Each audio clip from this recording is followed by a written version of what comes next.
ఆంధ్రప్రదేశ్ రైతులకు ఉగాది పండుగ వేళ కేంద్ర రాష్ట్ర ప్రభుత్వాలు తీపి కబురు అందించాయి.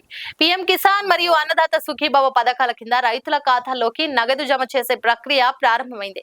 దీనికి సంబంధించిన పూర్తి వివరాలు ఇక్కడ ఉన్నాయి. ప్రధాని నరేంద్ర మోదీ నేడు అస్సాం పర్యటనలో భాగంగా దేశవ్యాప్తంగా ఉన్న 9.32 కోట్ల మంది రైతులకు పీఎం కిసాన్ నిధులను విడుదల చేయనున్నారు.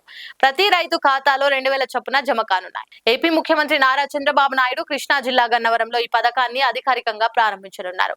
ఉగాది కానుకగా రైతుల సంక్షేమం కోసం కేంద్రం ఇచ్చే 2000తో పాటు రాష్ట్ర ప్రభుత్వం అదనంగా మరో 4000 కలిపి మొత్తం 6000 ఒకేసారి రైతుల ఖాతాల్లో వేయనుంది. ఆంధ్రప్రదేశ్ లో సుమారు 46.85 లక్షల మంది రైతులు ఈ ప్రయోజనం పొందనున్నారు. ఇక జమ అయ్యే మొత్తం పీఎం కిసాన్ 2000, అన్నదాత సుఖీభవ 4000, మొత్తం కలిపి 6000 నిధులు విడుదలయ్యే అవకాశం ఉంది.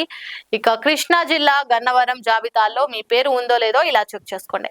రైతులు తమ వివరాలను మరియు నగదు జమ స్థితిని తెలుసుకోవడానికి ప్రభుత్వం ప్రత్యేక పోర్టల్ ను అందుబాటులోకి తెచ్చింది. అధికారిక వెబ్సైట్ మాత్రం అన్నదాత sukhibhava.ap.government.in లో సందర్శించండి. అక్కడ బెనిఫిషియరీ స్టేటస్ లేదా రిపోర్ట్స్ విభాగంలో మీ ఆధార్ నంబర్ లేదా రిజిస్టర్ మొబైల్ నంబర్ నమోదు చేయండి. మీ పేరు జాబితాలో ఉందో లేదో మరియు పేమెంట్ స్టేటస్ ఏమిటో అక్కడ కనిపిస్తుంది. రైతులు తమ బ్యాంక్ ఖాతాలకు ఆధార్ లింక్, కేవైసీ అయ్యిందో లేదో సరి చూసుకోవాలని అధికారులు సూచిస్తున్నారు. దీనివల్ల నిధులు నేరుగా డీబీటీ ద్వారా ఎటువంటి ఆటకం లేకుండా జమ అవుతాయి. లైక్ చేయండి, షేర్ చేయండి, సబ్స్క్రైబ్ చేయండి. మరిన్ని వీడియోల కోసం బెల్ సింబల్ పై క్లిక్ చేయండి.